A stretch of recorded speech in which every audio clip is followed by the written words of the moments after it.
Well, you know, it's been a season and it's over. So this is therapy. This is a safe place. I have the Hornets cap on because the Jazz reminded me of the Hornets in two ways. They were great at being bad at basketball, and they didn't get the draft pick they wanted. So, having grown up as a Charlotte Hornets fan, shout out to that Nick Batum jersey behind me, I know what it's like to really just struggle and go through the pains and the irritations that come with tanking basketball, especially when you're hoping that there's a beacon of light at the end of the tunnel. In this place, Cooper Flag. I would have been fine if we got second overall. But the fact that we were guaranteed a top 5 pick and we just snuck in at 5, and you mean to tell me Nico Harrison, the GM that sent Luca, the generational talent from, you know, the Dallas Mavericks, all the way over to LA in exchange for AD and a little bit of filler. And then he said we needed defense. His argument wasn't terrible. It was terrible because of the age gap between the two of them and the fact that AD just isn't as valuable when it comes to building championships. We see that bigs need a borderline generational guard, with the exception of obviously Jokic, who's fighting for his life right now. You could argue that even he needs somebody to be really up there in generational, not even generational, just a supreme all-star caliber player. Jamal Murray has been a playoff riser, but just hasn't been enough. I think he dropped like 44, Jokic did, and he had that one lofty three that he tends to put up every time he plays the Lakers against the Thunder to tie it at like 102 or 103, but they ultimately ended up losing because there just was nothing. Nobody else was getting anything going. Westbrook had a bad game. MPJ had a bad game. A lot of rotation pieces just struggled. Christian Brown had a bad game. He just wasn't great over there. And I guess you could say at least you get to see them in the playoffs because the Jazz decided to bottom out this year. And I was like, you know what? I see the vision. I hate tanking. I grew up watching a lot of tanking. I watched a lot of mediocre basketball in my days. Back when cable was the main way you would watch it, you couldn't stream games. So I said, you know what? I'm going to bite my teeth. I'm going to talk about how great the rookies are playing, even when they have bad games. I'm going to talk about Keontae George's good games, even when he has terrible games most of the time. Shooting, specifically from the field, shooting 20 something and low 30s from 3-point range while taking borderline 10 attempts a game is kind of crazy. But again, we were tanking, so it was acceptable behavior. Isaiah Collier becoming the leading assist player. Chef's kiss, fantastic. Had a butt ton of turnovers, but we knew that was going to happen, so it didn't surprise me. His field goal percentage was a little bit concerning, obviously beyond the arc, especially because sometimes the stroke didn't even look bad. It was just a horrible miss. So that's my biggest concern with him. Turnovers is just going to come with it. I just view it as like, Jordan Clarkson went down with injury, didn't play. I think he only played like 45, 46-ish games this season. So he only played like half the year with lingering injuries, and then in other games we just outright just didn't play him. So there was that, and he's probably out the door this offseason. But what did we tank for? Like I say all that, I didn't even do my intro. Welcome. Hey, it's been like almost a month since the last time I did a video or anything, I guess, except for that live stream, which I did late, of course. Work's been cooking me, but not as bad as it's been cooking the Utah Jazz. When it comes to tanking, we were the best this year. But of course, all top 4 seeds get the same percentage opportunity at getting the number 1 overall pick, but you get a lock at the top 5 for us. Cool. Just not cool enough. Because so my understanding, I believe it was between it might have been the Bulls. There was 2 teams basically, one of them being obviously the Dallas Mavericks, that had a 1.7% chance at getting the first overall pick. And to break the tie, it's literally just a coin flip to get 1.8%. The Mavs got the coin flip. I believe it was the Bulls now that I think about it, because Kenny was complaining crazy, and I understood. Not that they're a well-run organization either, but, I understood. 1.8%. And then they were top 5, and then they were top 1. Yeah. We were the best at losing, though. 65 games, 17 and 65. Only 4 teams managed to lose 60 games this season. Us, the Pelicans, and then, of course, you had the Hornets, 63, and the Wizards 64. We managed to beat out the Wizards by one game. After the entire season, we were like a healthy 3-ish games above them. We just really got our job done, winning about 20.7% of our games to their 22%. Crazy. Defensively, horrid. Walker Kessler was good though, so that was pretty nice to see. But it's rough, you know, especially the fact that we have to sit here now and decide what poison do we want, or gift, I guess you could say. I think there's a world where we trade a bunch of these draft picks to try and get a pick earlier a little bit. I was talking on IG with a few of you guys about us moving up maybe to second, maybe to third, maybe making a play at Giannis. I saw on Twitter one of the Jazz update pages was talking about how would we feel if we ended up getting Devin Booker. I don't want Devin Booker. Devin Booker's not a winner. Devin Booker can't do anything unless unless he has CP3, because he hasn't seen playoff success since CP3 left. And I thought, CP3 was gonna give him that, Shea Gilgeous-Alexander sauce, where he just gleans the knowledge, absorbs it, and becomes a leader and a controller of the offense and does all that stuff. He's not abhorrent on defense anymore, though, but he's on the Suns. The Suns are bad. He was the most healthy one, I want to say. They were still bad. Didn't matter. It might have been KD, but either way, that doesn't help things. They were just bad. And they're probably going to blow that up, but they have no draft picks. So they might be the only team in the league that is convincingly worse off than the Utah Jazz right now. And I say that because I don't want to watch the Jazz tank another year. Like, I sucked it up, and a lot of fans sucked it up, and they said, we don't like tanking. We don't like losing basketball games. If we lose because we're bad, it is what it is. But when you get to the point where you're hoping to lose, it gets in the way of your enjoyment of the game, and it makes things a little bit more difficult for a lot of fans. A lot of revenue issues end up coming up out of the woodworks and whatnot. And it's just not the most attractive thing, especially if you just enjoy good basketball, if you just enjoy good hoops. Larry Markkinen was injured a lot of the season. We ended up getting fined on a random Tuesday it might have been the Wizards, actually, that we got that fine against, because we had him listed as out, and the league said that it was a huge issue because we're a tanking team and this, that, and the third. And I was like, out of all the games, I'm not saying that you can't call us out for tanking. I'm not saying you can't fine us for tanking. But against the Wizards, against the mid team, we're both bad. One of us has to win. One of us has to win. But I mean, it was a year to be had. But to cover some of these interesting stats that mean close to nothing, right? Because we just struggled a lot. But some games weren't terrible. So obviously, 17-65. We averaged about 45.5 rebounds, about 25.5 assists. We averaged almost 112 points per game, surprisingly enough.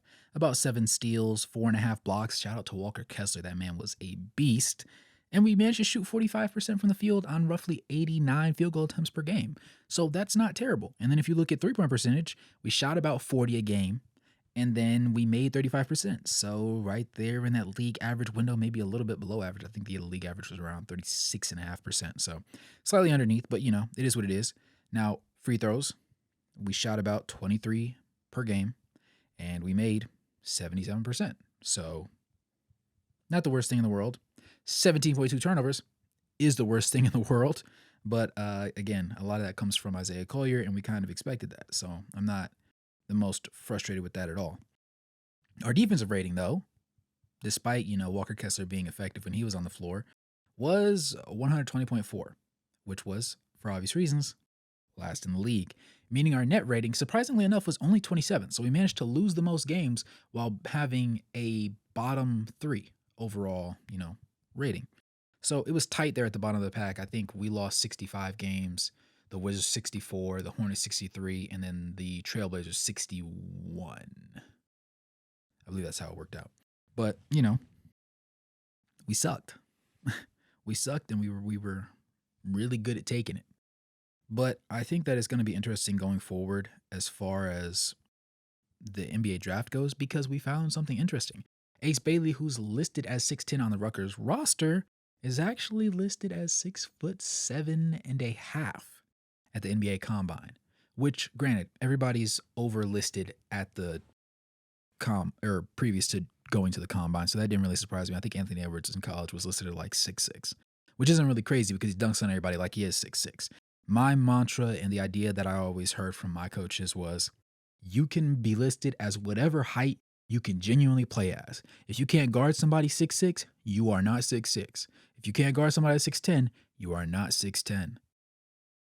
And I think that holds a lot of weight because if you want to be a certain height, you have to be able to hold your own against players of that same height, whether people know you're the same height or not, because the difference is going to show, whether when you stand next to each other or when he absolutely fries you and you look like a mouse in the house. So I wanted to just touch base on one of the more interesting things, but I just wanted to touch base and do a little bit of light glaze over the top 7-ish listed picks for this draft. Obviously, I'll have the teams that are supposed to be picking these players, so to speak, but also just determining where I feel like they list in the pecking order and the likelihood that any of those players could end up with the Jazz. Obviously, we're going to work with 7 and then work our way down to 1 being Cooper Flag naturally. And the odds that it is impossible for us to get it, especially if Nico wants to keep his job, considering how this season went for them, despite the fact that they made the play in.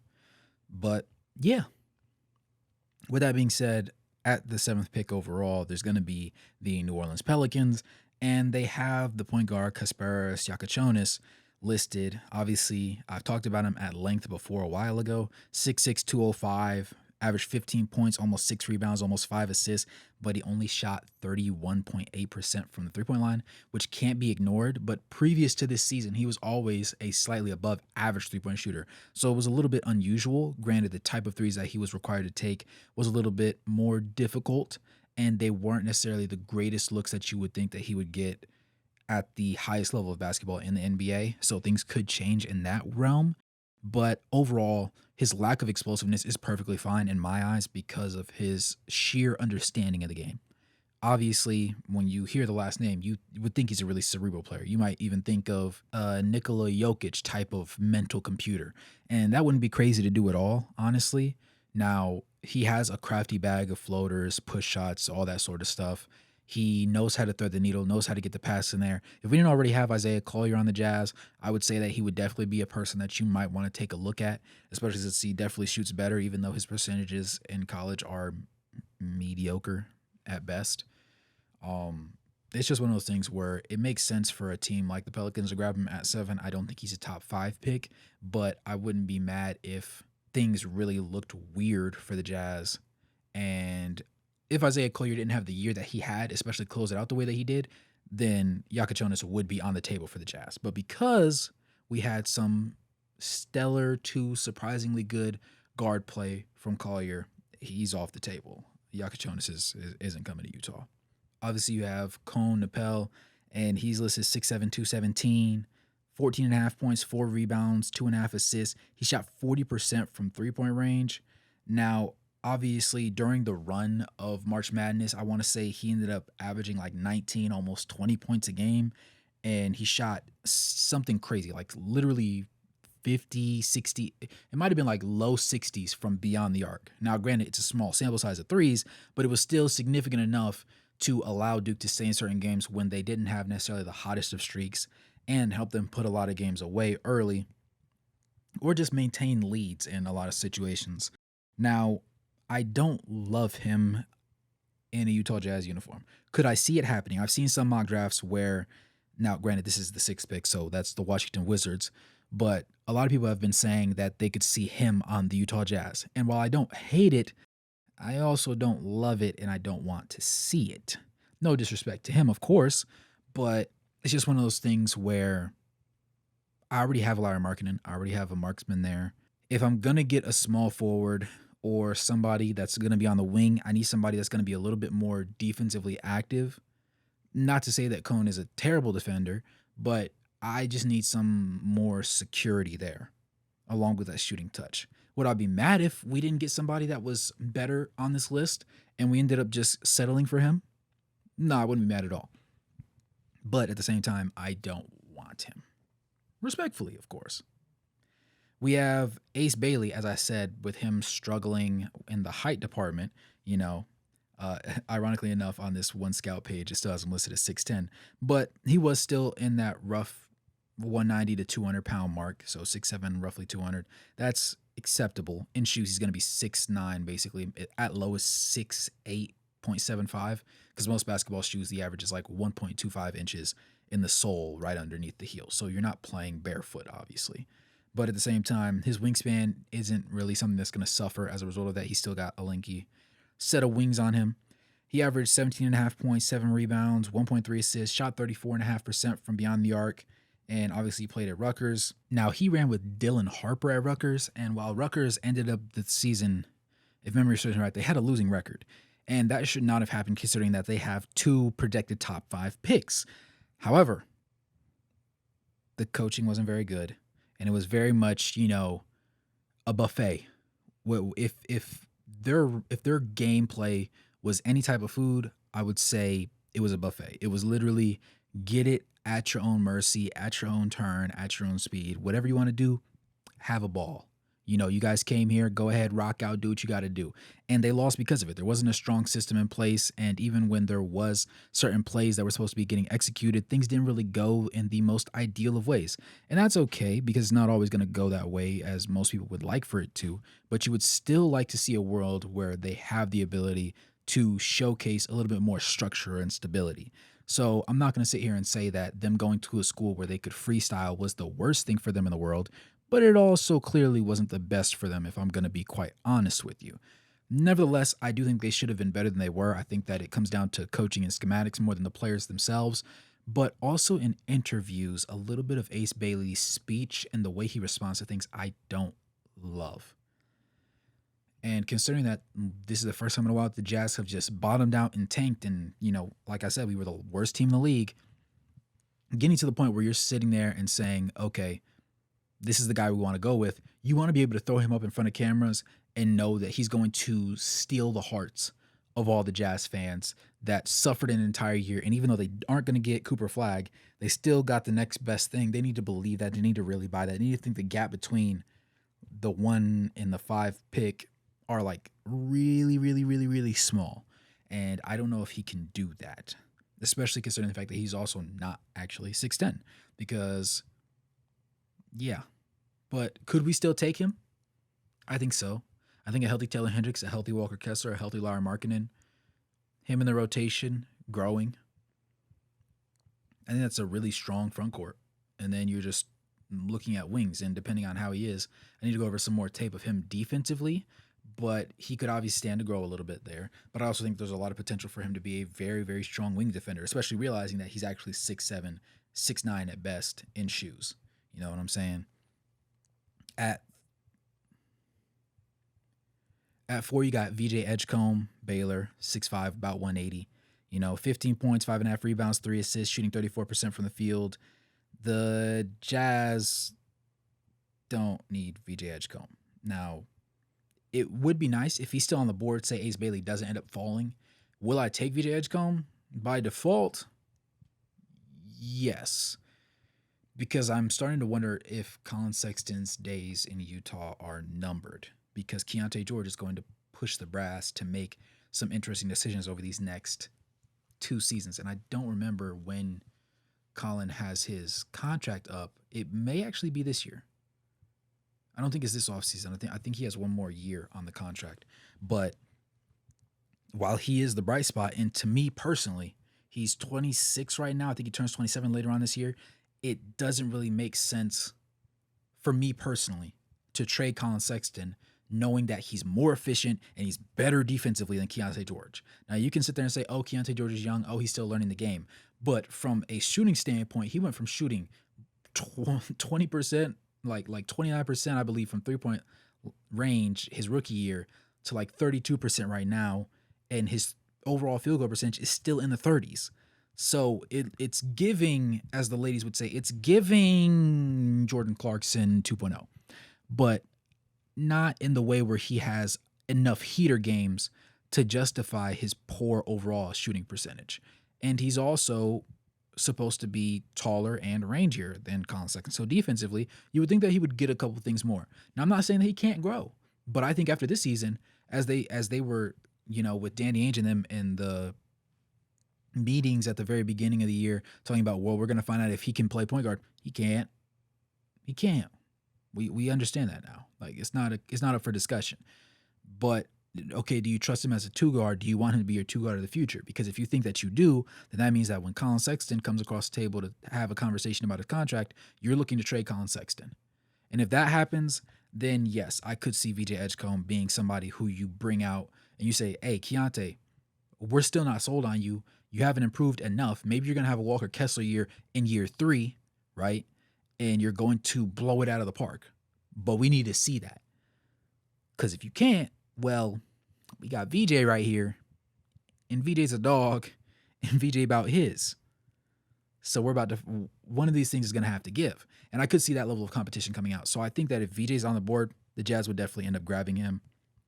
Similar thing at the 3rd pick overall, they have it slated with Trey Johnson coming out of Texas, 6'6", about 190. You know, averaged basically 20 points a game, 3 rebounds, 2.5 assists, shooting almost 40% from beyond the arc. Now, obviously, they have Tyrese Maxey and Jared McCain, so I don't want to take that away from anybody. But at the same time, Trey Johnson shot 39.7% from beyond the arc on 6.8 3-point attempts per game in college. What does that tell us? He's a shooter. Everybody knew he was a shooter. He still shot, and it still went in. For that reason, if you are the 76ers with Joel Embiid being where he is, maybe you would want to go and grab a big. But at the same time, there's no big that you can grab at 3 that's worthy of the 3rd pick. So unless you want to trade back, maybe trade back and go with the Utah Jazz, get a little bit of extra capital in the process, and then take somebody that's worthy of that pick. But picking a big right here just doesn't really make sense because there's not going to be a worthy big at the 3rd spot. Trey Johnson is the best player at the 3rd spot. He is the 3rd best player in this NBA draft, especially after the Ace Bailey situation dropped.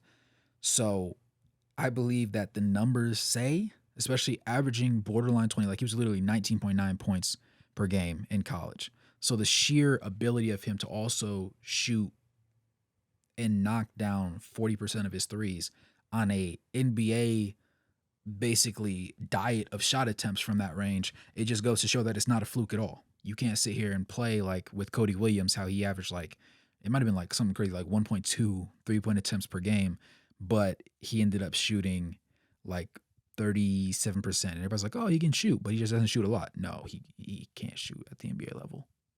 This shooting is going to translate over. Trey's shooting is going to translate over. If Trey's on the board for the Utah Jazz, I'm getting Trey. Absolutely. Absolutely. Over VJ Edgecombe right now? Yeah. Give me Trey. Give me Trey most definitely. But if the GMs have brains on their shoulders and they 76ers don't decide to trade back, there's no way he's going to be on the board for the Utah Jazz. That just wouldn't make sense. 2 teams messing up that way would be actually hilarious. I'd appreciate it, but the likelihood of it is extremely low. Dylan Harper is the guy that's going to go at the number 2 pick. 19.5 points, 4.5 rebounds, 4 assists, shooting 33% from beyond the arc. He's that guy. Granted, of course, he didn't have a really strong structure at Rutgers, which is why they ended up having a loser record. All the stuff that I said about Ace Bailey's situation still applies to Dylan. But at the same time, he is the consensus second best player on this draft board. Now, you could say Trey's right there alongside him. I wouldn't be mad at that. Does Dylan Harper fit well alongside, De'Aaron Fox and Stephon Castle, who I love me some Stephon Castle. Like, I can't put it into words. Y'all remember last season how much I said I wish the Jazz could get Stephon Castle because I knew what he was going to look like. I saw it. And then he got picked by the Spurs. And then Stephon Castle did Stephon Castle things on the Spurs. And I just shook my head. And I reposted every time if you follow me on Twitter, every time I see any single stitch of Stephon Castle glaze, I repost. I might put an emoji with it, but I'm going to repost because that's how much I enjoy Stephon Castle. But if you have Stephon Castle, obviously he's a bigger guard, and De'Aaron Fox, I believe, is at lowest probably 6'3", maybe squeezing out 6'4", but extremely athletic, extremely quick, still got that explosive first step, still arguably the fastest guy in the league. And then you have the craftsman that is Stephon Castle, loves the slow, it's not even a slow Euro. It's like just a really slow gather step. and he's just the best in the league at it, like bar none. The sheer body control and strength and just the ability to get airborne afterwards and finish the plays, second to none. I love seeing it every time. Dylan Harper makes no sense. Just like I believe it was Rob Dillingham that was originally drafted by the Spurs the previous time, and they ended up trading him to obviously the Minnesota Timberwolves, which made sense because they didn't need Rob Dillingham. I believe right now it still makes sense for them to trade out of the second pick because they don't need Dylan Harper. If you want to get another big, perhaps, okay, cool. Just to fill out your barracks and do stuff like that. But again, just like I said with the 76ers, it makes more sense for them to trade back. And out of any team in the top five, the Spurs are the team that should trade back from their spot. They're number two. They don't need a guard. Cooper Flag is not going to be on the board at two. The Mavs have just made it abundantly clear we're grabbing Cooper Flag. 19 points, 7.5 rebounds, 4.5 assists, shooting 38.5% from 3-point range, an entire cabinet of college awards in just 1 year at Duke. Final Four appearance. He was the engine to that team. That team was borderline really, really rough without him. Granted, it's still, a Duke team and they still had some top tier talent, but they were Cooper Flag this year. Cooper Flag was the reason they won. And I was critical of him at times as it was necessary to do so, but I still believe that he is the best player in this draft, especially after the entire year of college basketball. 6'9", 200 pounds, sturdy frame, can get a little bit sturdier. Shot selection, shot diet can get a little bit better. Overall percentages can get a little bit higher, but it's great implications for the next level. Plays defense, likes playing defense. Two separate things. Being able to play defense and enjoying playing defense are not always the same. When you find somebody that can play defense and loves playing defense, chef's kiss. You find somebody that loves playing defense but isn't great, they'll be serviceable. You find somebody that can play defense but doesn't like defense, well, he's just useless because all we're talking about the entirety of somebody's career is, oh yeah, the potential. When he really wants to lock in, he could. No, we don't. Those aren't players that deserve to be, top one. And Cooper Flag, luckily, has the tools to play great defense as a wing defender and also enjoys to play defense, or at least he did at the college level. So we'll see and assume that that transfers over. But again, like I said, Dylan Harper, probably not going to end up on the Spurs. The Spurs might end up drafting him and then trading him to a lower team in exchange for some greater draft compensation later on down the road, just continuing to roll their train down the tracks, so on and so forth. I could see that happening. But I feel like they're going to trade him for a veteran player, low key. Giannis is probably going to be on the market. D-Book or a couple of those guys on the Suns are going to be out there. KD's definitely going to be available. If the Spurs can grab anybody that's in the upper echelon for this pick that they don't really need on their team, they just need their core to really just develop and get better, maybe at a big. This is ideal for them. They are the next team up. They are who I wish the Utah Jazz were right now. I'm wearing this Hornets cap. I don't want the Utah Jazz to do this sort of stuff. I don't want to see a decade of this, right? I want to see a decade of excellence. I would love to see a decade of what the Cavs have been putting together. Granted, they lost, and a lot of people are comparing them to the 2015. What was it? The Atlanta Hawks, but I would argue they just ran into a bad team. Everybody's acting like the Pacers aren't like that. The Pacers are definitely like that. And if the Pacers win the championship, it's going to devalue the money that you're willing to pay your top player unless they can consistently be that squad that beats teams like the Pacers. Extreme depth, similar to obviously the Thunder out west.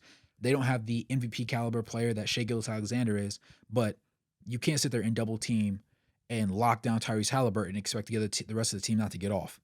Everybody, the difference between their third and seventh, eighth best players is like the distance between their 1 and 3rd best player, which means they're really, really good 1 through 8.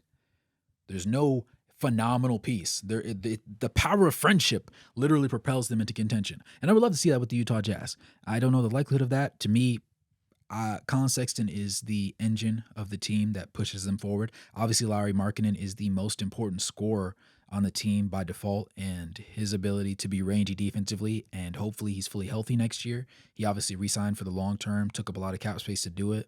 You have Walker Kessler who's going to eventually need a payday, and if Walker Kessler keeps Walker Kesslering, the Sheriff's going ballistics. You know what I'm saying? If Isaiah Collier cuts down on those turnovers, improves his shooting, definitely depthy.